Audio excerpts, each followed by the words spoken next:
नमस्कार, स्वागत है आपका सरोकार में। मैं हूं अमृता राय। आज सरोकार में बात हमारे देश की संसद से पारित कानूनों के हाल और उनके अमल पर उठते सवालों की।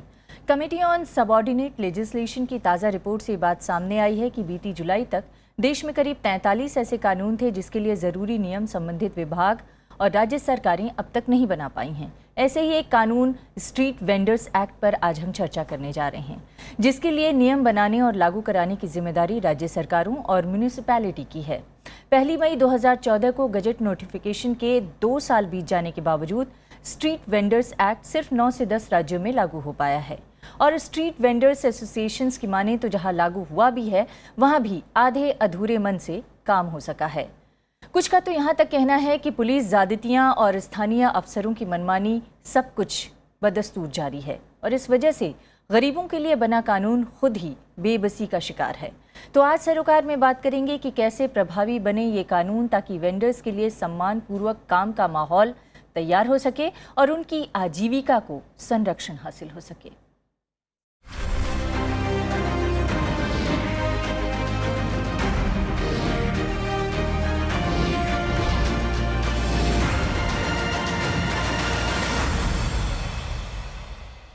और आज इस मुद्दे पर बहस के लिए हमारे साथ हैं उदय सहाय। आप पूर्व आईपीएस अधिकारी हैं और इसके अलावा आप गिव बैक टू इंडिया के कन्वीनर हैं। आपकी संस्था सामाजिक मुद्दों पर काम करती है।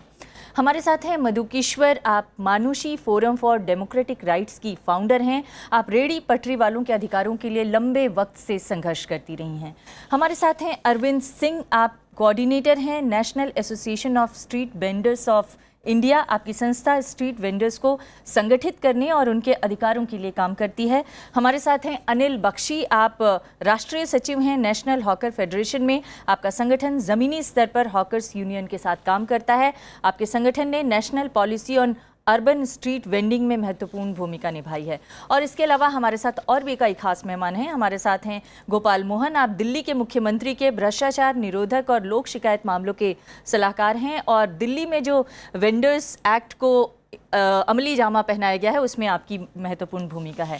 इसके अलावा हमारे साथ 2 और मेहमान हम जुड़ेंगे। हमारे साथ हैं सुधीर कृष्णा, आप शहरी विकास मंत्रालय में पूर्व सचिव रह चुके हैं। आप IMRT की गवर्निंग काउंसिल के सदस्य भी हैं। और हमारे साथ हैं सरोजनी नगर मार्केट में शॉपकीपर एसोसिएशन के अध्यक्ष प्रमोद शर्मा। और यहाँ पर मौजूद हैं तमाम दिल्ली की जनता जो वेंडर्स और हॉकर्स के बीच में काम करते हैं और इनके जीवन में क्या इस कानून के आने से कोई बदलाव हुआ है नहीं, ये इस पर सवाल जवाब करेंगे हमारे मेहमानों से। हम अपनी चर्चा में आगे बढ़ें उससे पहले देखते हैं कि 2014 का कानून क्या कहता है और दिल्ली सरकार ने जो इसे लागू करने के लिए अमली जामा पहनाया है उसमें किस तरह के सवाल वेंडर्स की तरफ से उठाए जा रहे हैं। रेहड़ी पटरी वालों में 2 साल पहले जगी उम्मीदें अब टूटती दिखती हैं। ये लोग मायूस हैं कि स्ट्रीट वेंडर्स कानून 2014 पर पूरे देश में कहीं भी संतोषजनक अमल नहीं हुआ। इस कानून पर अमल की जिम्मेदारी राज्य सरकारों पर डाली गई है, लेकिन ज्यादातर राज्यों में कानून लागू करने के लिए जरूरी नियम ही तय नहीं किए गए हैं। जिन राज्यों ने पहल की वहां कानून की भावना के मुताबिक नियम नहीं बने। दिल्ली में आम आदमी पार्टी सरकार ने स्ट्रीट वेंडर्स एक्ट को लागू करने के नियम बनाए, मगर उसने हर परिवार से सिर्फ एक शख्स को स्ट्रीट वेंडिंग लाइसेंस देने, किसी व्यक्ति को अधिकतम 9 साल के लिए लाइसेंस देने और लाइसेंस लेने के लिए 5,000 रुपये महीना शुल्क का प्रावधान किया। हॉकर संगठन इससे नाराज हुए, उन्होंने कोर्ट की पनाह ली। हॉकर संगठनों के मुताबिक देश में 30 करोड़ से ज्यादा लोग रेहड़ी पटरी के धंधे पर निर्भर हैं। इसके बावजूद सरकारें उनके लिए कानून की अनदेखी कर रही हैं। इसके अलावा पिछले आम चुनाव के बाद बदले राजनीतिक माहौल, इस कानून और मौजूदा नगर नियोजन के बीच मेल न होने, रेहड़ी पटरी वालों को शहर की खूबसूरती और ट्रैफिक व्यवस्था के लिए समस्या समझने की सोच, नगर निगमों और पुलिस का कथित गरीब विरोधी रवैया और अब नई स्मार्ट सिटी योजना को भी स्ट्रीट वेंडर्स एक्ट पर ठीक से अमल न होने का कारण समझा गया है। अक्सर वंचित समूहों के सशक्तिकरण की हर कोशिश का सुविधा संपन्न वर्गों से टकराव उभरता है। ऐसा स्ट्रीट वेंडर्स के मामले में भी होने के संकेत हैं। कारोबारी और आम मध्यवर्गीय लोग रेहड़ी पटरी वालों को शहर में जगह देने पर ऐतराज जताते हैं। इन तबकों की आवाज मायने रखती है। 2014 के कानून के लागू न होने के पीछे भी एक वजह ये समझा गया है। ये विडंबना ही है कि दिल्ली जैसे महानगरों में जहां ज्यादातर इलाकों में सड़क की एक या एक से ज्यादा लेन कार पार्किंग में तब्दील हो गई है, वहां शहर की खूबसूरती के नाम पर स्ट्रीट वेंडर्स को उसके अधिकारों से वंचित रखा जा रहा है, वो अधिकार जो संसद ने उन्हें दिया था। क्या ये इस बात का संकेत नहीं है कि कानून पक्ष में भी हो तब भी अपनी मौजूदा व्यवस्था में गरीब और कमजोर तबकों के साथ न्याय नहीं होता? अनिल बख्शी जी, मैं अपनी चर्चा की शुरुआत आपसे करना चाहूँगी। 2014 में कानून बना, आप लोगों को अधिकार मिला, लेकिन क्या वो अधिकार ये कानून दिला पाया जिसमें आप सम्मान के साथ जी सकें, जिसमें आपको पुलिस ज़्यादतियों से राहत मिले और जिसमें आपकी वसूली और अनिश्चितता के जो एक सवाल थे वो हल हो पाए? मैं इस चैनल के माध्यम से देश के तमाम हुक्मरानों से कहना चाहता हूँ कि दुर्भाग्य की बात है कि आज़ादी के 70 सालों के बाद भी आज 5 करोड़ लोग जो कि नौकरी ना होने की वजह से वो अपने रोज़गारों को स्वाभिमान से जीना चाहते हैं और अपने बच्चों को ईमानदारी से उनको पालना चाहते हैं और रोज़गार करना चाहते हैं। लेकिन दुर्भाग्य की बात है कि 70 साल के बाद भी आज 5 करोड़ लोगों को फुटपाथ पे काम करने के लिए और उनको अपने रोज़गार करने के लिए रिश्वत का एक सहारा लेना पड़ता है। उसके पीछे एक बहुत बड़ा कारण है कि इस देश के अंदर भ्रष्टाचार की भरमार है, क्योंकि जब देश आज़ाद हुआ था। मैं आपसे ये जानना चाहती हूँ कि ज़मीनी स्तर पर आप लोगों के क्या संघर्ष कुछ कम हुए हैं जीवन के, और जो एक सम्मान का अधिकार था जीवन को लेकर, क्या वो मिल पाया है? मैं भी बस ये जानना चाहती हूँ आपसे। बिल्कुल नहीं हुआ। मैं ये भी आपके सामने कहना चाहता हूँ कि जो सम्मान का अधिकार हमें उसमें मिलना चाहिए था वो बिल्कुल नहीं मिला जी। और उससे ज़्यादा आज जो हालात आज़ादी से पहले अंग्रेजों के थे उससे बदतर आज की डेट में जितने भी प्रशासनिक अधिकारी हैं और प्रशासनिक एनडीएमसी, एमसीडी, दिल्ली पुलिस जितने भी हैं वो अंग्रेजों से बदतर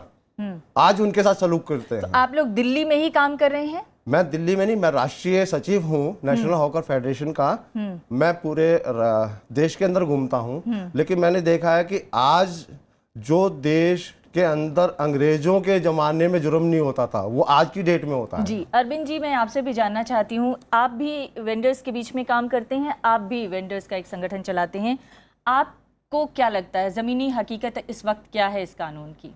देखिए, ज़मीनी हकीकत तो सही में वेंडर्स जो हैं पूरे देश के, उन्होंने संघर्ष किया था इस कानून को लाने के लिए, और जब कानून आया तो सबको लगा कि अब चीज़ें बदलेंगी, मगर हम जानते हैं हमारे देश में चीज़ों को बदलने में कितना मेहनत करना पड़ता है, तब बदलती है।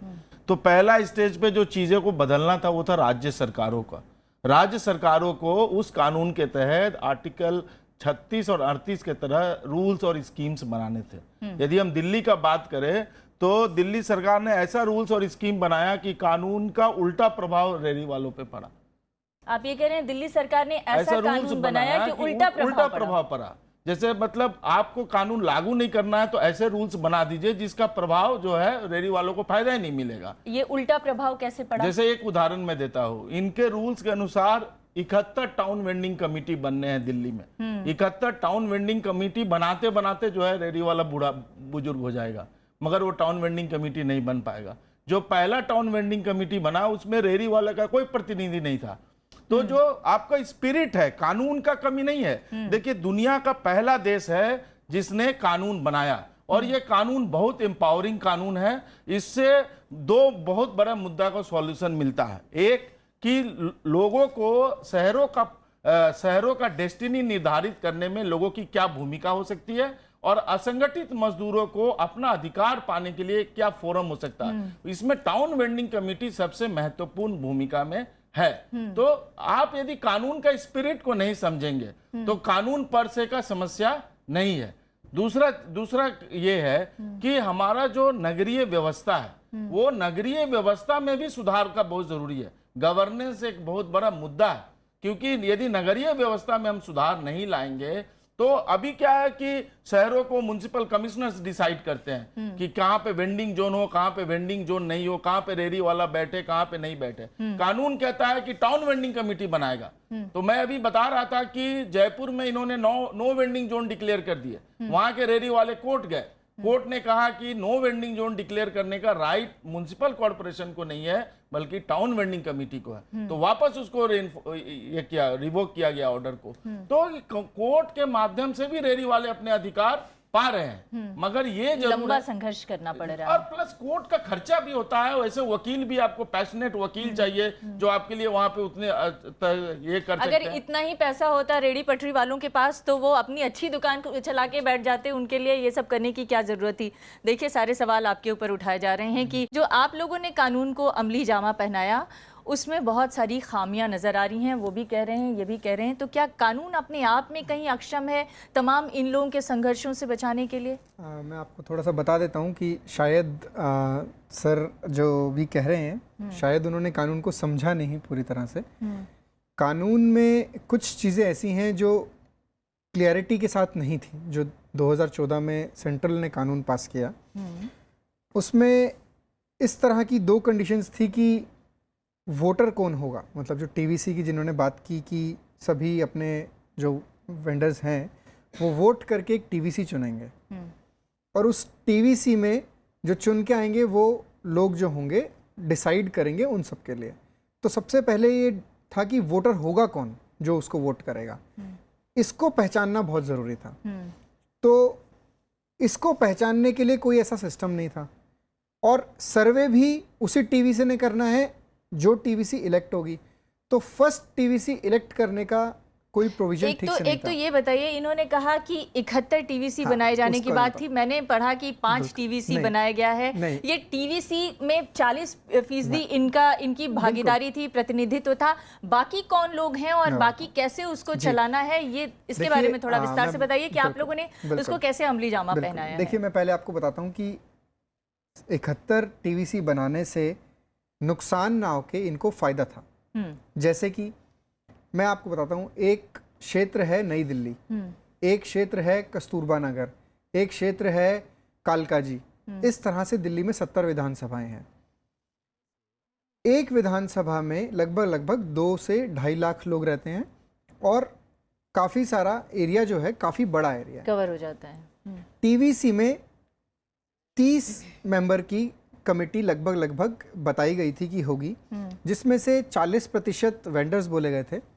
जैसा सर ने बताया कि 12 उसमें वेंडर हुए, एक ट्रैफिक पुलिस, एक पुलिस, एक दिल्ली सरकार के रेवेन्यू डिपार्टमेंट से और 3 एनजीओ से, प्लस एक आरडब्ल्यूए से, प्लस एक मार्केट एसोसिएशन से। इस तरह का एक फॉर्मूला बनाया गया था कि इस तरह से 30 लोग उसमें रहेंगे, जिसमें महिलाओं का और विकलांग लोगों का भी, दिव्यांग लोगों का भी मतलब थोड़ा सा उनका भी प्रतिनिधित्व रहेगा।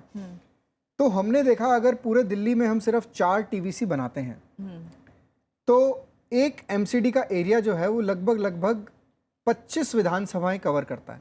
25 विधानसभाएं मतलब ये समझ लीजिए ईस्ट एमसीडी जो है उसमें इतना बड़ा एरिया है कि अगर आप एक आरडब्ल्यू के किसी व्यक्ति को रखते हैं, मान लीजिए वो लक्ष्मी नगर रहता है, अब सीमापुरी में वो तो हमने देख लिया कि ये संकट था, लेकिन आप लोगों ने फिलहाल तो 71 बनाए नहीं। हमने बना दी 71 की 71 टीवीसी बन चुकी हैं पर कई सारे टीवीसीज में तो आप बता रहे हैं कि वेंडर्स की भागीदारी टीवीसी का मालूम है। पहला टीवीसी का टाइम्स ऑफ इंडिया का रिपोर्ट है। जो 3 स्वयंसेवी संगठनों को उसमें डाला गया है, उनको रेहड़ी पटरी वालों से कोई लेना देना नहीं है। कोई लेना देना नहीं है। इन्हें क्या दिल्ली में कोई रेहड़ी पटरी वालों का संगठन नहीं मिला जो कि प्रतिनिधित्व कर सके।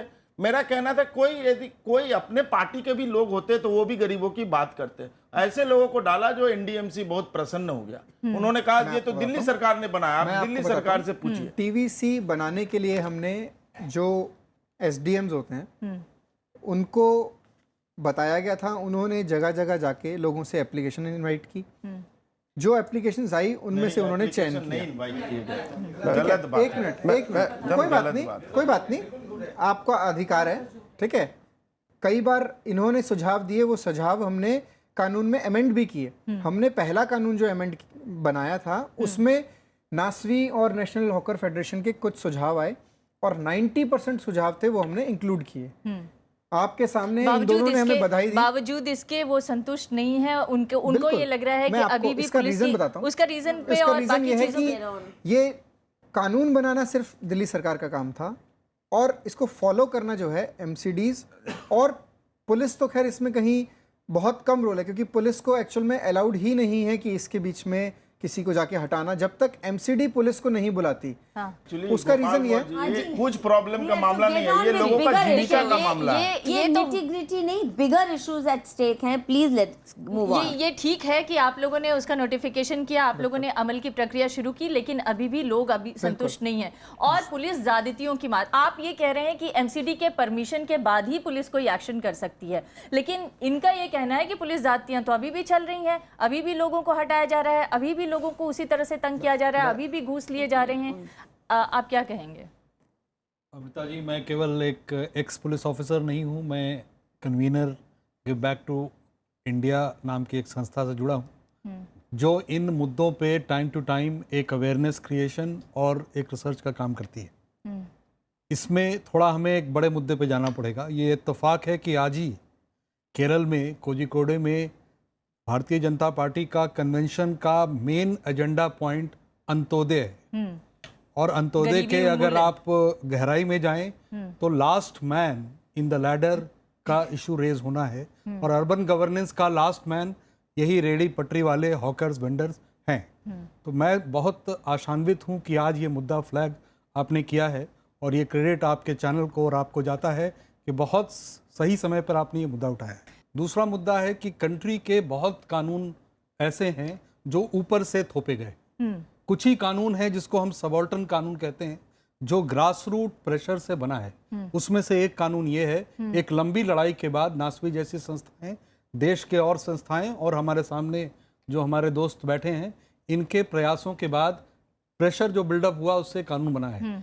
आप अगर इस तरह के कानून आरटीआई को लें, इस तरह के कानून कंज्यूमर प्रोटेक्शन एक्ट को लें, तो ये तमाम कानून फ्रॉम बिलो के प्रेशर से बना है और उसमें टीदिंग प्रॉब्लम शुरू में आता है। हम उसको लेके अगर सिनिकल हो जाएंगे कि ये कहीं कुछ नहीं होना है इसमें, तो ये ठीक नहीं रहेगा। नहीं, लेकिन हम ये देख रहे हैं कि इसके लिए एक लंबा संघर्ष तो पहले ही ये लोग कर चुके हैं। आप भी जुड़ी रही हैं मधु जी, एक लंबा संघर्ष तो ऑलरेडी इन्होंने किया है, उसके बाद लड़ाई करके या कोर्ट से आदेश पाकर सरकार पर दबाव बना के नीति बनाई गई, फिर कानून बनाया गया, अब नियम बनाए जा रहे हैं।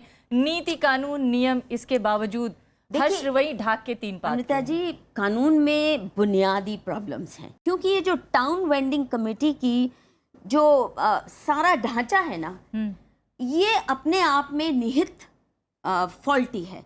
मैंने जो दिल्ली सरकार के लिए और केंद्रीय सरकार के लिए मैंने ड्राफ्ट करके दिया था, उन्होंने मुझे कहा, मेरा आग्रह ये था कि टाउन वेंडिंग कमेटी और इलेक्शन और फला ढिमका नौटंकी नहीं होनी चाहिए। एक स्ट्रीट वेंडर प्रोटेक्शन अथॉरिटी बनाई जाए जो रिक्शा वालों के लिए हम सक्सीड हुए। अथॉरिटी के बगैर भी रजिस्ट्रेशन ऑन डिमांड आज चल रहा है। स्ट्रीट वेंडर प्रोटेक्शन अथॉरिटी हो, एक परमानेंट बॉडी है। जैसे आपने अगर कोई गाड़ी खरीदी, मोटरसाइकिल या कार, आप किसी भी दिन जाके ऑन डिमांड उसको ऑटोमेटिक रजिस्ट्रेशन है।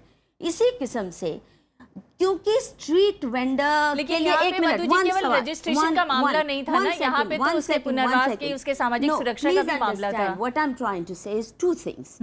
स्ट्रीट वेंडर्स के लिए अगर हॉकिंग जोन्स, हॉकिंग क्लस्टर्स बनने हैं, उसमें अर्बन प्लानिंग की जो अहम भूमिका होगी, स्ट्रीट डिजाइन कैसा हो, फुटपाथ कैसी हो, कैसे स्पेस एलोकेशन हो, दूसरा एग्जिट भी उसमें हो। ये नहीं कि आप परमानेंट जिंदगी भर 4 पुश्तों के लिए जगह मल के बैठ गए, 10 साल 12 साल उसके बाद आपका एग्जिट हो, और उसका जो डिसिप्लिन मेंटेन करना, उसके लिए मैकेनिज्म्स, ये जो लॉ है इसमें वो मैकेनिज्म्स नहीं। हमारे साथ स्ट्रीट वेंडर की आइडेंटिफिकेशन का कोई सिस्टम सही नहीं है। हमने कहा फोटो सेंसस होना चाहिए ताकि म्युनिसिपैलिटी को at the click of a button you know कौन कहाँ खड़ा क्या कर रहा है।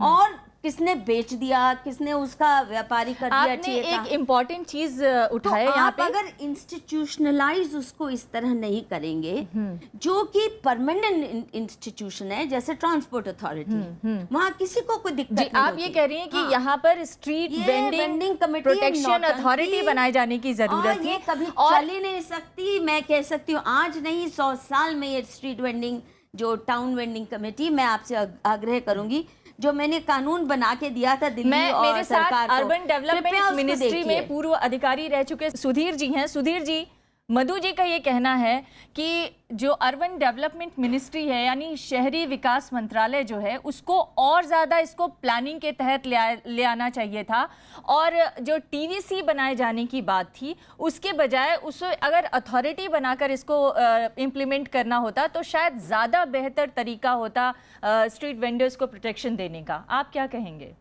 क्या पूरी प्लानिंग के साथ इस बिल को नहीं लाया गया था? क्या सचमुच टीवीसी में कोई फ्लॉ है? इसमें एक मुद्दा तो ये है कि अथॉरिटी होना चाहिए या नहीं, तो ये थोड़ा संवैधानिक विषय भी है कि जो मुद्दा 73rd 74th अमेंडमेंट के माध्यम से म्यूनिसिपैलिटीज़ को देना था, तो उसके बजाय एक पैरेलल बॉडी जो टाउन वेंडिंग कमेटी है वो लाई गई है। तो ये कहीं ना कहीं चल के इसमें थोड़ा विरोधाभास हो सकता है, जिसको दूर करने के लिए टाउन वेंडिंग कमेटी के चेयरमैन को म्यूनिसिपैलिटी के अधिकारी को बनाने का प्राविधान किया गया है, जिससे तालमेल हो सके। और मैं ये भी कहना चाहूँगा कि राज्य सरकारों की भूमिका इसमें अहम है, न केवल इसको कार्यगत लाने के लिए इस कानून को, बल्कि इसका फ्रेमवर्क जो बनाना है, इम्प्लीमेंटेशन फ्रेमवर्क राज्य सरकारों को ही बनाना है।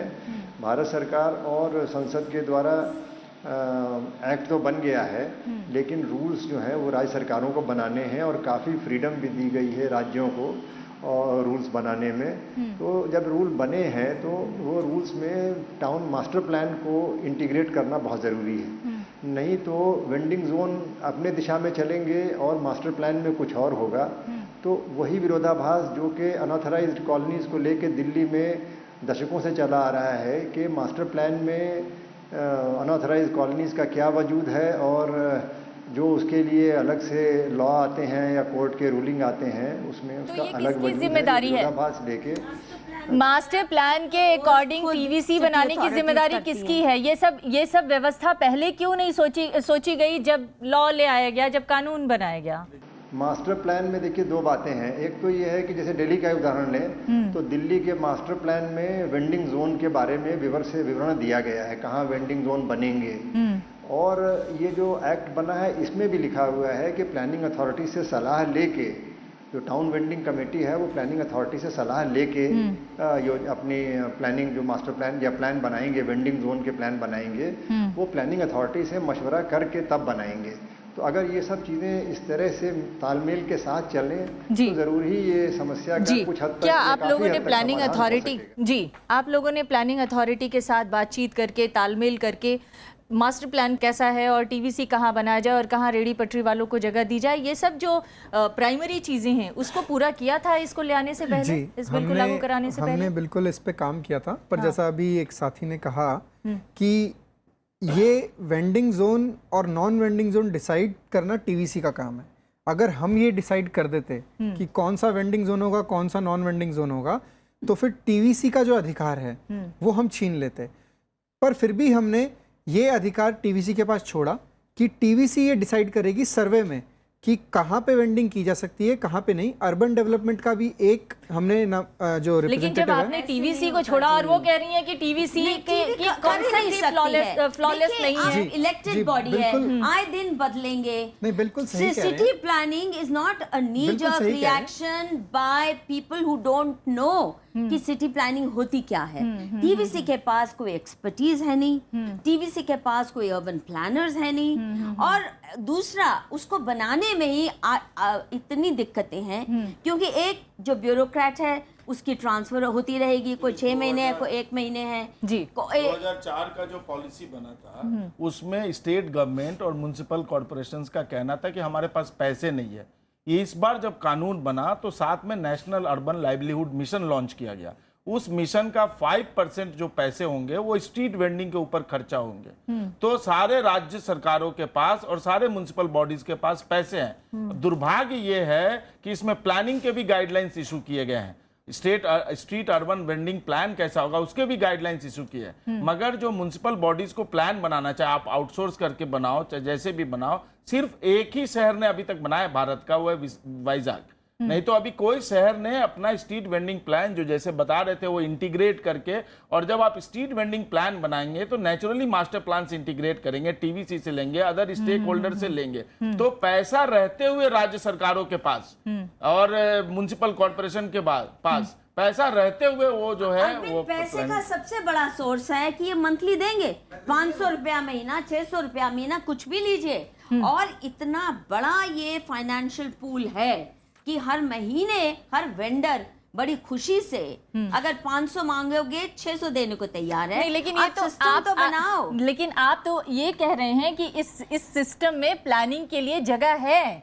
आप कह रही हैं उसमें नहीं, प्लानिंग के लिए देखिए मल्टीपल अथॉरिटीज जहां भी होंगे, जैसे अगर एक के पास प्लानिंग के लिए जगह है पर उसकी एक्सपर्टीज नहीं है, दूसरा जो प्लानिंग अथॉरिटी जो मास्टर प्लान बनाता है वो अलग कहानी है, तीसरा उसमें ब्यूरोक्रेट है, चौथा उसमें म्युनिसिपल काउंसलर है, पांचवा उसमें representative of this that and the other. और शायद यही वजह है कि जमीन पे इतने कॉन्फ्लिक्ट पैदा हो रहे हैं कि इनके जैसे लोग कंफ्यूज हो गए हैं कि ये कभी कानून लागू भी हो पाएगा कि नहीं हो पाएगा। इनके म्युनिसिपल काउंसलर हैं जी, क्योंकि वो सिर्फ उगाही नहीं करते, ये कंट्रोल करके पूरी मार्केट पर पॉलिटिकल कब्जा, जैसे ही कोई नया म्युनिसिपल काउंसलर आता है उसका सबसे पहले क्या काम होता है, पुरानों को हटाओ, अपने बंदों को बिठाओ या उनके साथ नई सेटिंग करो। नहीं, ये तो एक सवाल। देखिए, भेड़िए को आप अंडे की रखवाली के लिए रखेंगे और उसको टाउन वेंडिंग कमेटी में बिठा देंगे तो कुछ हो नहीं सकता। देखिए, हम सिर्फ टाउन वेंडिंग कमेटी तक ही अपनी बात को क्यों वही मैं कह रही हूँ, जो स्ट्रक्चर है उसमें म्युनिसिपल काउंसलर का बहुत बड़ा रोल है। मैं इसको बड़े पर्सपेक्टिव में ले जाना चाहती हूँ। प्रिजाइड करेगा, वो आए दिन ट्रांसफर होता रहता है। इसको बड़े पर्सपेक्टिव में देखें तो ये सारी चीजें जो हैं वो कंफ्यूजन पैदा कर रही हैं, और जो लास्ट माइल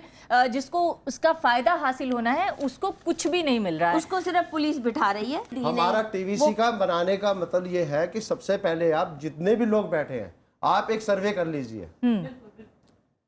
किसी को हटाने की टीवीसी बना, आप एक सर्वे कर लीजिए। तो शुरुआत ही यहीं से होनी थी, सर्वे से।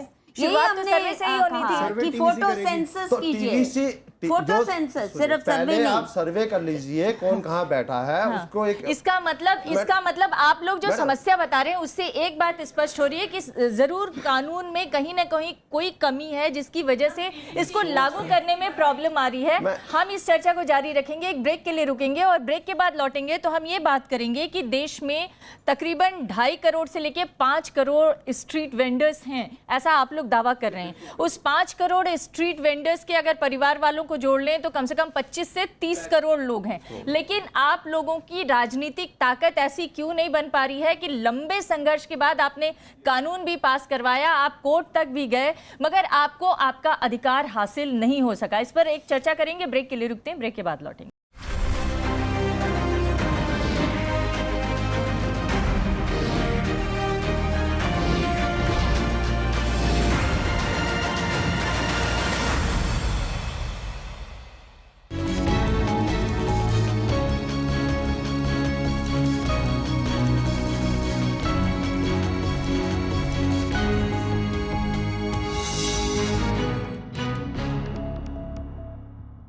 तो रेड़ी पटरी दुकानदारी का जो कॉन्सेप्ट है दरअसल बाजार आपके द्वार तक ले जाने का ये कॉन्सेप्ट है, और जिसमें कोशिश रहती है कि एक आम इंसान को घर बैठे भी अगर कोई सामान की ज़रूरत है तो वो मिल जाए और सस्ता सुलभ सामान मिल जाए।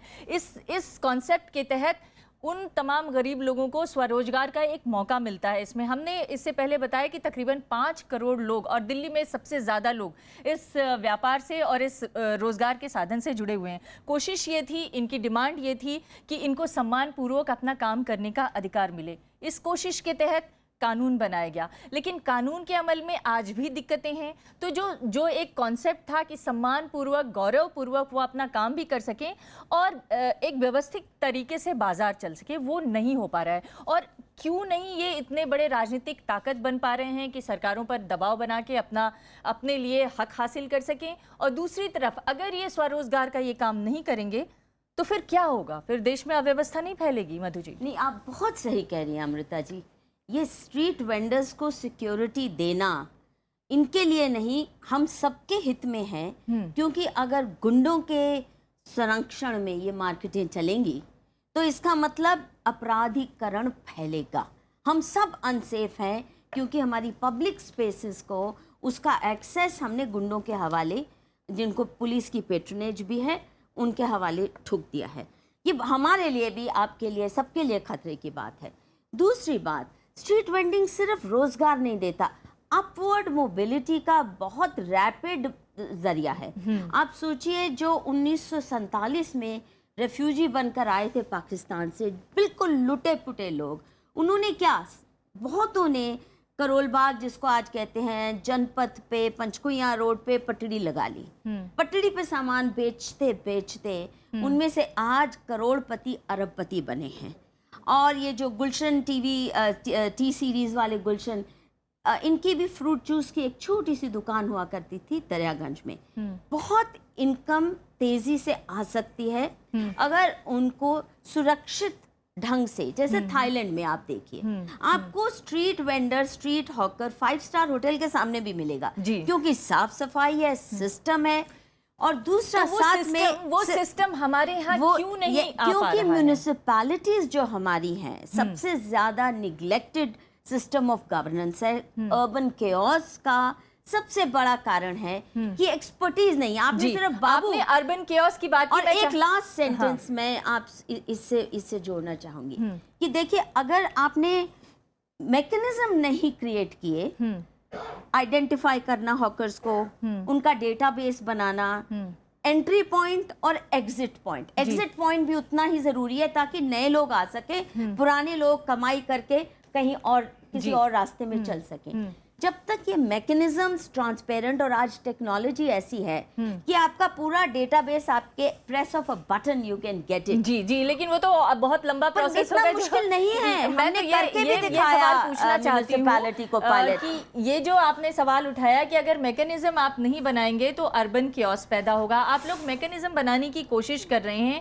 मगर कियोस्क खत्म नहीं हो रहा है और उन जैसे लोगों को, इन जैसे लोगों को परेशानी अभी बनी हुई है। तो ये कियोस्क खत्म करने के लिए क्या किया जा पहले सकता तो है? आपको ये बता देता हूँ कि मुख्यमंत्री जी ने आते ही एक ऑर्डर निकाला था जब उन्होंने सरकार संभाली थी कि किसी भी रेडी पटरी वाले को तब तक परेशान ना किया जाए, पुराने को, नए को अभी उन्होंने रोका गया। उन्होंने ऑर्डर में लिखा था कि नया नहीं लगने देंगे, और पुराने को तब तक ना एमसीडी और ना पुलिस तब तक परेशान करेगी, क्योंकि इस कानून पे अभी काम चल रहा है और ये कोर्ट का ऑर्डर है, सुप्रीम कोर्ट का ऑर्डर है। आप कैसे करेंगे? डेटाबेस नहीं है तो। बिल्कुल।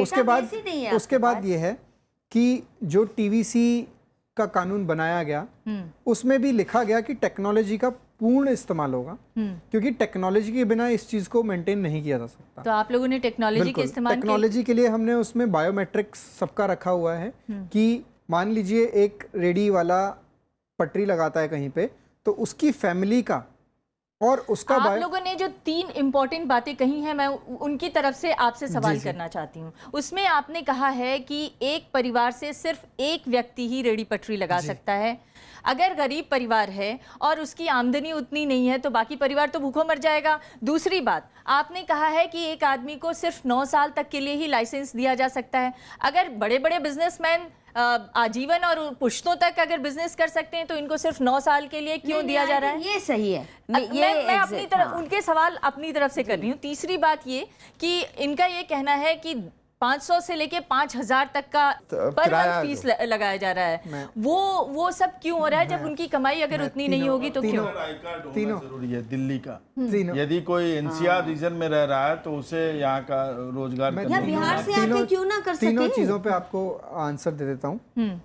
पहला जो आपने बताया कि परिवार के केवल एक सदस्य को, तो इसका रीजन ये है कि हमारे पास अगर 3 लाख परिवार ऐसे हैं जो पटरी लगाते हैं, उसमें से गरीब, अगर घर में से एक आदमी को जीविका मिल जाए तो उसके परिवार को एक सहारा मिल जाता है। पर अगर एक परिवार से 5 आदमी लगा रहे हैं और कई 4 परिवार ऐसे हैं जिनके घर में कोई भी सोर्स ऑफ इनकम नहीं है, तो हम 5 परिवारों को एक साथ, क्योंकि टोटल नंबर ऑफ जो पटरी हैं वो maximum 2.5% of the population, adult population हो सकता है, ये एक्ट में लिखा हुआ है। तो अगर हमारे पास, मान लीजिए आपके पास पेंशन होती है, सरकार के पास जो भी स्कीम होती है, तो वो ये कहती है कि घर में पहले एक को नौकरी मिल जाए या घर में एक को पेंशन मिल जाए। ठीक है, आपका ये लॉजिक समझ में आया। दूसरा 9 साल के लिए लाइसेंस। 9 साल के लिए लाइसेंस देने का मतलब ये था कि अगर किसी आदमी को एक बार मौका मिला और 9 साल में उसने अपना बिजनेस करना सीखा, पटरी से आप अगर बिजनेस करना सीखते हैं, 9 साल में आप इतने सक्षम हो जाते हैं कि आज आप एक दुकान लेके चला सकते हैं, या आपके पास इतना एक्सपीरियंस हो गया है कि आप एक रेंट पे शॉप लेके या कुछ भी करके कर सकते हैं। तो हम ये चाहेंगे आप ये मौका दूसरे गरीब आदमी को ट्रांसफर करें। अगर आपकी हालत सक्षम नहीं है तो उसमें कहीं ऐसा लिखा नहीं है कि 9 साल बाद निकाल दिया जाएगा। 9 साल बाद आपका दोबारा रिन्यूअल होगा। उसमें आपको देखा जाएगा, जैसे कि आज भी कई पटरी वाले ऐसे हैं जो माफिया हैं जी 30%। जी, और तीसरा सवाल उनका ये है कि केवल दिल्ली के वोटर आई कार्ड रखने वालों को क्यों देंगे आप? देखिए, दिल्ली के मुख्यमंत्री की पहली जो रिस्पॉन्सिबिलिटी है, देखिए दिल्ली में पूरे हिंदुस्तान से लोग काम करना चाहते हैं, पर अभी दिल्ली के अंदर जितने लोग काम कर रहे हैं, हम ये नहीं चाहते कि उन लोगों को हटा के और दूसरे लोगों को ला सके। लॉजिक गलत है, क्योंकि मैं बताऊं आपको, अधिकतर वेंडर्स माइग्रेंट्स हैं। मैं तो खुद ही कह रहा हूँ कि दिल्ली में जो काम कर रहा है, अगर कोई दिल्ली में रह रहा है, और उनका परिवार अक्सर गांव में वोटर्स कहीं और है, अकेला बंदा आता है। सर वोटर है हक का सवाल, इनके हक का सवाल, मैम शायद गलत ले लिया इन्होंने। सर कह रहे हैं वोटर, हमने तो कहा है कि अगर वो दिल्ली में काम करता है तो वो दिल्ली में लगा सकता है, हमने कहीं ऐसा नहीं कहा। अगर वोटिंग आइडेंटिटी कार्ड नहीं है तो फिर वोटर कैसे हो गया? दिल्ली का वोटर कैसे हो गया? ये पेचीदगियां तो हैं, ये पेचीदगियां तो हैं। दिल्ली में आप बताइए, दिल्ली की अगर आपको कोई भी सोशल वेलफेयर स्कीम का पार्ट होना है तो आपको दिल्ली का नागरिक होना उसमें जरूरी है। जमीन पे जाइए, बनता है कि संविधान के अंदर ये कहा गया है कि कोई भी नागरिक देश के कहीं भी जाके व्यवसाय कर सकता है। एक और सवाल सबसे बड़ा सवाल है ना कि आपने कंसल्ट नहीं किया। सबसे बड़ा प्रॉब्लम यही हुआ कि आपको जब भी स्कीम बनाने थे, रूल्स बनाने थे, पहली बार भी हम लोगों ने विरोध किया, उसके बावजूद आपने नोटिफाई किया, फिर विरोध हुआ, फिर चेंज किया, फिर जब लास्ट भी आपने नोटिफाई किया तो आपने एक फॉर्मल कंसल्टेशन, इनफॉर्मल कंसल्टेशन नहीं ऑर्गेनाइज। हम लोग जाते थे पेटिशन ले लेके, बार बार जाते थे। सर आपको शायद गलत शायद ये सारी पेचीदगियों का एक बड़ा कारण मध्यवर्गीय मानसिकता भी है और व्यापारी वर्ग की तरफ से पड़ रहे दबाव भी हो सकते हैं। हमारे साथ व्यापारी वर्ग के एक प्रतिनिधि हैं प्रमोद जी, सरोजनी नगर मार्केट से जुड़े हैं, बहुत देर से आप इंतजार कर रहे हैं। जी आप बताइए कि इस तरह का जो कानून लाने की कोशिश की जा रही है कि स्ट्रीट वेंडर्स को प्रोटेक्शन दिया जाए, उनके स्वरोजगार का साधन को और व्यवस्थित किया जाए, आप लोग इसके सपोर्ट में हैं? नहीं, हम तो बिल्कुल सपोर्ट में हैं, इसमें कोई दो राय नहीं है कि इन्होंने जो भी संगठन हैं जो व्यापारी वर्ग के हैं और जो संगठन हैं जो वेंडर्स के लिए काम कर रहे हैं, उनका बहुत लंबे टाइम से एक युद्ध चल रहा था इस एक्ट को लाने के लिए और एक्ट को लेके आए। जहां तक अरविंद जी की और गोपाल जी की अभी तक बात रही है, तो पहली एक स्कीम जो कि मैं सोचता हूँ सारे हिंदुस्तान में एक्ट बनने के बाद अगर कोई पहली स्कीम आई थी तो वो दिल्ली गवर्नमेंट ने लेके आई थी एनडीएमसी एरिया के लिए। और उस स्कीम को जो अभी गोपाल जी ने कहा कि हमने नासवी जी के अरविंद जी के कहने के ऊपर हमने इसको चेंज किया या इसमें कोई चीज़ इंक्लूड की, तो मैं क्लैरिफाई करना चाहता हूँ, इन्होंने कोई चीज़ इंक्लूड नहीं की, कुछ चीज़ें एक्सक्लूड की। उसमें जो सबसे बड़ी चीज एक्सक्लूड करी वो थी वेंडिंग प्लानिंग कमेटी, जो कि पहली जो नोटिफाई पॉलिसी स्कीम हुई थी दिल्ली गवर्नमेंट की, उसमें वेंडिंग प्लानिंग कमेटी का जिक्र था और एक्ट में भी वेंडिंग प्लानिंग कमेटी का जिक्र है। अगर आप उस स्कीम में से वेंडिंग प्लानिंग कमेटी को हटा देते हो तो इस तरह के चाउस आना सड़कों पर लाजमी है। प्लानिंग कमेटी का होना बहुत जरूरी है, जब तक प्लानिंग कमेटी नहीं होगी तब तक कुछ नहीं हो सकेगा। दूसरी बात आई, जो सर्वे की बात आई थी, उस सर्वे में एक्ट में क्लियर मेंशन है कि सर्वे जो होगा वो होगा वेंडिंग कमेटी के थ्रू। अब वेंडिंग कमेटी बनी नहीं है तो सर्वे कैसे होगा? दिल्ली गवर्नमेंट ने वेंडिंग कमेटी बना दी, उसमें पहले जो अथॉराइज्ड वेंडर थे, जो तय बाजारी वाले जिनके लाइसेंसी थे, उनको लिया गया। बाद में ये डिफाइन करके उसको चेंज भी कर सकते थे। अगर सपोज 1 साल के बाद वेंडिंग कमेटी बनी, उस वेंडिंग कमेटी ने कुछ सर्वे करा, सर्वे करने के बाद कुछ लोग जो हैं वो आइडेंटिफाई हो गए, 2000, 4000, 5000 एनडीएमसी एरिया में आइडेंटिफाई हो गए, उनका दोबारा इलेक्शन किया जा सकता था, फिर दोबारा वेंडिंग कमेटी बनी जा सकती। यानी ये कह सकते हैं कि पहली जो वेंडिंग कमेटी वो एडहॉक है, और दूसरी वेंडिंग कमेटी जो फाइनली जो बनेगी, जो कि सर्वे होने के बाद बनेगी, उसको फाइनल लिया जाएगा। जहां तक ट्रेडर की बात है, ट्रेडर में हमेशा एलिगेशन रहता है कि वे हमेशा वेंडर्स के खिलाफ हैं। हम बिल्कुल खिलाफ नहीं है, हम इनके बिल्कुल समर्थन में हैं। आप एक बड़ा मुद्दा उसकी प्लानिंग को लेकर उठा रहे हैं। आप लोग को शहर की प्लानिंग में आजकल एक नया इशू जुड़ा है स्मार्ट सिटी का।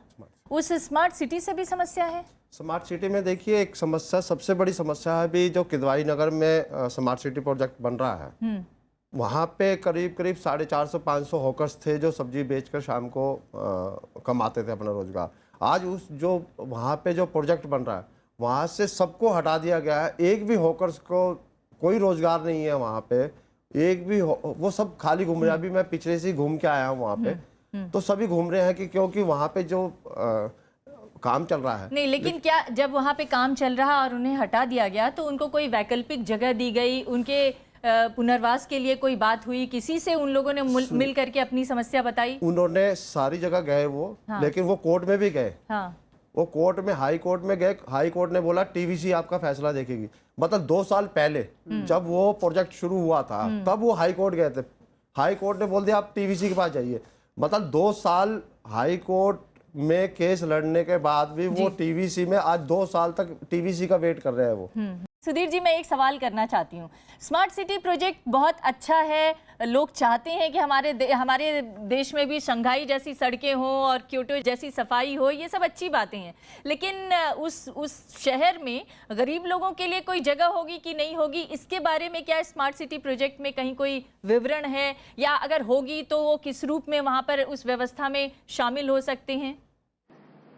स्मार्ट सिटी मिशन की गाइडलाइन में साफ साफ लिखा हुआ है कि स्मार्ट सिटी में गरीबों का भी पूरा ध्यान रखा जाए और उसका स्मार्टली ध्यान रखा जाए। इस तरह से कि जो स्ट्रीट वेंडर्स का ही हम उदाहरण ले लें जिसकी हम बात कर रहे हैं आज, तो स्ट्रीट वेंडर्स के लिए प्रॉपर जोन बना के और उनको वहाँ पर रखा जाएगा, जिससे कि अभी क्या है, देखिए कि दिल्ली में अपनी आजीविका को लेकर चलाना है, यही मुद्दा बन के रह गया है।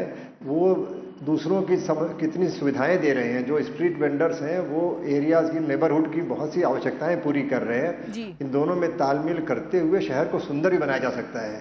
तो स्मार्ट सिटी में जैसे मान लीजिए जो स्ट्रीट वेंडिंग जोन है, वहाँ खूबसूरत से कियोस्क बना के, और वही जो सड़क पे लेकिन ये जो बख्शी जी कह रहे हैं उसके मुताबिक तो स्मार्ट सिटी की तैयारी हो गई, पर वेंडिंग जोन के बारे में तो उन लोगों को कुछ खास पता नहीं। आपको अगर कुछ पता हो तो आप मैडम को उस पर थोड़ा, ये एक कहीं ना कहीं ब्यूरोक्रेटिक और लोकल गवर्नेंस का लैक ऑफ पॉलिटिकल विल या गवर्नेंस विल आप कह सकती हैं, उससे भी निकलती है बात।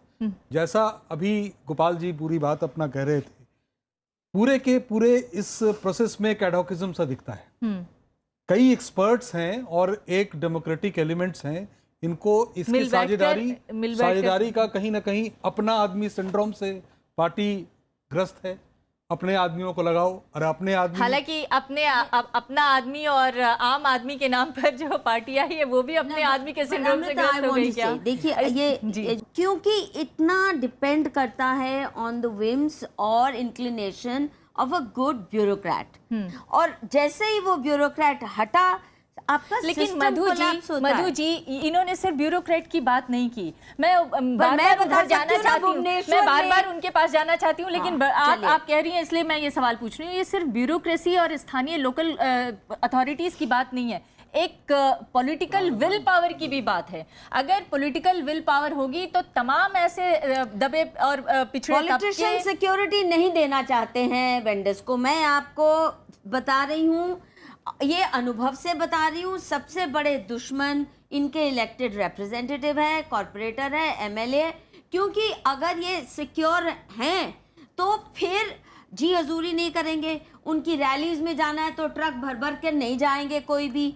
तो पॉलिटिशियन सबसे बड़ा इनके लिए खतरे का। चलिए मैं इसमें और कुछ जोड़ूं उससे पहले सीधे मैं चाहती हूँ इन्हीं से सवाल विद एक्सेप्शंस, विद मैं एक्सेप्शंस। इसके ऊपर एक थोड़ा सा बोलना चाहूँगा। आप बोलिएगा, ये लोग सवाल पूछेंगे उसका जवाब दीजिएगा। आप लोग पूछिए क्या क्या पूछना चाहते हैं। हम लोग जो अभी तक जो बात निकल कर आई है, जितने भी वेंडर्स हैं, जब से एक्ट आया है हम लोग राजनीति का शिकार हो रहे हैं। क्योंकि कहीं ना कहीं दिल्ली में एमसीडी, बीजेपी जो है एमसीडी के अंडर में है, दिल्ली सरकार आम आदमी पार्टी सरकार में है, तो इस तरह के हम लोग बहुत राजनीति का शिकार हो रहे हैं जी। हम लोगों के लिए एक सही तरीके से गाइडलाइंस बनाकर हम लोगों को इसको इम्प्लीमेंट किया जाए, यही हम लोग का अनुरोध। जी, और कोई सवाल पूछना चाहता है? मैं पूछना चाहता हूँ कि अभी कानून बना नहीं, अभी चर्चा हो रहा है, लेकिन पुलिस का अतिक्रमण अभी भी जारी है। बिल्कुल। तो उसके ऊपर क्या करेंगे? क्यों पुलिस इनके अंडर में है नहीं, एमसीडी कह रही है मेरे अंडर में है नहीं, तो ये फिर करेंगे क्या? जी, एक और कोई सवाल पूछिए। जी सर, जैसे कि आपने कहा कि हम टाउन वेंडिंग कमेटी बना रहे हैं, इसमें सारे वेंडर्स को लिया जा रहा है, आप कैसे कह सकते हैं? आपने जितने भी उसमें लिए हैं मेंबर, वो आम आदमी पार्टी के वॉलंटियर हैं जी। जबकि हम जमीन पे काम करते हैं। आपने ये कमेटी बनाई, हमें तो पता भी नहीं था। जी, आपने कमेटी बनाई। ये 3 सवाल बहुत इंपॉर्टेंट है। मैं पहले चाहती हूँ कि आप इनका जवाब दे दें, इसके बाद आगे के सवाल करिए। आपने अच्छा सवाल उठाया। आपको बता देता हूँ, पहले तो आप बताइए कौन सी टाउन वेंडिंग कमेटी की आप बात कर रहे हैं? जो आप कह रहे हैं, कौन से हमने, एरिया की? कौन से एरिया कमेटी बनाई? कौन सी एरिया? लाजपत नगर से सर। लाजपत नगर से। लाजपत नगर की कमेटी तो अभी नोटिफाई ही नहीं हुई। आपको कैसे बिल्कुल, पता वहाँ से मेंबर ले लिए गए हैं और इस कमेटी हमें बिल्कुल बताया गया, परवीन कुमार जी ने बताया हमें कि हमने कमेटी बना ली है, हमने मेंबर बना लिए हैं सर। बता देता हूँ, बिल्कुल ठीक है, आप जवाब ले लेने जवाब ले लीजिए। देखिए, टाउन वेंडिंग कमेटी एसडीएम्स के यहाँ लोगों ने एप्लीकेशंस दी हैं, ठीक है सर। कम से कम मेरे से पिछले 1 वर्ष में 100 बार मिल चुके हैं। यहीं पे मैं बैठा हूँ, अगर आप कहते हैं संवाद नहीं हुआ, इनके यहाँ से आरिफ जी कम से कम 60 बार मुझसे मिल चुके हैं। 60 मीटिंग मेरे साथ, सीएम के साथ, यूडी मिनिस्टर के साथ हो चुकी हैं, ठीक है। और आप में से आए हुए कुछ लोग भी मेरे से कई बार मिल चुके हैं। अगर आप ये कहते हैं संवाद नहीं हुआ, आपने तो संवाद बुलाया, एक बार भी संवाद बुलाया कि हम जो रूल्स बनाने जा रहे हैं, आप नहीं थे तो आपके इसका मतलब ये नहीं है कि संवाद नहीं हुआ। देखिए, 1 मिनट, आंसर ले लीजिए, आंसर ले लीजिए। देखिए, मैं आपको बताता हूँ, जैसा कि आपको पता है, दिल्ली में दिल्ली पुलिस और एमसीडी दोनों दिल्ली सरकार के पास नहीं है, पर दिल्ली सरकार का ये नोटिफिकेशन है, आप कोई भी देख सकता है। सुप्रीम कोर्ट का ऑर्डर है, 9/9/2013 के ऑर्डर को, सुप्रीम कोर्ट के ऑर्डर को फॉलो करते हुए कि किसी भी पटरी को नहीं हटाया जाएगा। और एक मिनट सुन लीजिए, किसने हटा, That's the tragedy. अगला सवाल ले लेते हैं। इन्होंने कहा कि पुराने वेंडरों को नहीं हटाया जाएगा, नए को नहीं लगाना जाएगा। पहले नंबर तो ये क्लियर किया जाए पुराना कितने दिन का होना चाहिए और नया कब का होना चाहिए। दूसरी बात मैं जानना चाहता हूँ कि अभी इन्होंने कहा कि रेडी पटरी को हटाया नहीं जाएगा। मैं मनीष सिसोदिया के इलाके से आता हूँ, नरवाना रोड पे सारे रेडी पटरियों को उठा दिया गया। वहाँ पे यहाँ तक कि फल फ्रूट की बात छोड़ दो, जो दाढ़ी बाल बनाता था उसके अस्तूरे को भी उठा के ले गए एमसीडी वाले। क्या आपकी कोई कानून में, आपकी सरकार में कोई ऐसी पावर है जो इन लोगों को रोका जा सके? मैंने आपने कानून का नोटिफिकेशन जारी किया, रूल बनाया, लेकिन ये किस तरह का रूल है कि यहाँ पे बैठे सारे के सारे लोग रो रहे हैं? मैं आपको यही बताना चाह रहा हूँ कि दिल्ली सरकार ने ऑलरेडी ये नोटिफिकेशन निकाल रखा है कि किसी को नहीं हटाया जाएगा। एमसीडी रिपोर्ट दिल्ली सरकार को नहीं करती है, दिल्ली पुलिस दिल्ली सरकार को रिपोर्ट नहीं करती है, पर फिर भी मैं आपको बताता हूँ, 6 फ्लैगस्टाफ रोड सिविल लाइंस, वहाँ पे मैं रोज़ सुबह 9:30 से 10:30 तक बिना अपॉइंटमेंट के बैठ के मिलता हूँ। डेली मेरे पास खुद कंप्लेंट्स आती हैं, लगभग 2 या 3 ग्रुप्स हमेशा आते हैं कि हमें हटा दिया गया। और मैंने खुद और मैंने खुद उनके सामने एसएचओ से बात करके, एमसीडी कमिश्नर से बात करके, डिप्टी कमिश्नर से बात करके, जहां वो हमारी सुनते हैं, क्योंकि देखिए हमारे अंदर नहीं आते, वो हमें रिपोर्ट नहीं करते। ये सही कह रहे हैं। Multiple authorities is the bane of most of our cities, specially Delhi. आपको भी पता है, मैं खुद, मेरा कहना है, आपको मेरा सुझाव है कि आप उनको कहने के बदले ऐसा रूल और स्कीम बनाइए जो रेडी वालों को पावर दे। देखिए, जैसे एक उदाहरण आपने लिखा कि 2 मीटर फुटपाथ होने चाहिए, इसको एनडीएमसी ने अच्छे तरीके से पकड़ा और सारे लोग को हटा दिया। कि 2 मीटर नाप नाप के। सर, अरे ये सुप्रीम हर कोर्ट का पूरे ऑर्डर है। दिल्ली में ये हमारा नहीं ऑर्डर नहीं ऑर्डर, है। ये नहीं है ऑर्डर, ये ऑर्डर नहीं है। आपके ऑफिसर गलत आपको सिखाते हैं, आप हमसे पूछिएगा तभी तो पता चलेगा सही। आपने एनडीएमसी इलाके के अंदर आपके डिप्टी डायरेक्टर ये कहता है कि ये आदमी माफिया है, ये माफिया है, ये माफिया है। भाई तेरा वो कहाँ है, कागज कहाँ है? वो कागज दिखाता है, वो कहता है नहीं तेरा माल, तू मालिक नहीं है, तू नौकर है। उसका माल उठा के ले जा रोज। नहीं, पर ये जेन्युइन भी प्रॉब्लम है। जेन्युइन हो सकती है लेकिन सबके साथ नहीं हो सकती। बहुतों ने ठिए कब्जे करके किराए पे दे रखे हैं। सबके साथ वो नहीं है। अलाउड नहीं होगा। एक ठिए का 1 लाख रुपए महीने का किराया है। लेकिन एक तो मल्टीपल अथॉरिटीज हैं। आप लोग की बातचीत से ये समझ में आ रहा है, एक तो मल्टीपल अथॉरिटीज के हाथ में जिम्मेदारी दी गई है जिसकी वजह से इसकी इम्प्लीमेंटेशन में प्रॉब्लम आ रही है। दूसरी तरफ राजनीतिक मंशा भी कहीं ना कहीं कटघरे में है। मैं आपसे ये जानना चाहती हूँ, भ्रष्टाचार पर रोक और भ्रष्टाचार के खिलाफ लड़ाई की बात करने वाले लोग आखिर क्यों नहीं इसको ठीक तरीके से, अगर राजनीतिक मंशा होगी तो ये सारी कमियां दूर की जा सकती हैं, क्यों नहीं उसको ठीक तरीके से लागू करवा पा रहे हैं?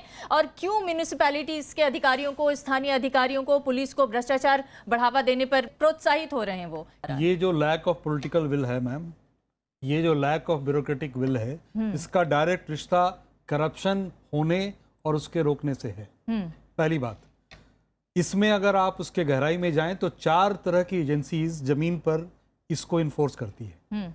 एक एजेंसी नंबर 1 है म्युनिसिपल कॉरपोरेशन, जिसका वो मेन ठेकेदारी उसकी है और लीगल ठेकेदारी है। नंबर 2 है पुलिस, जिसकी ठेकेदारी नहीं है लेकिन वो उसके हाथ में लाठी है, तो जिसकी लाठी उसकी भैंस वो करता है।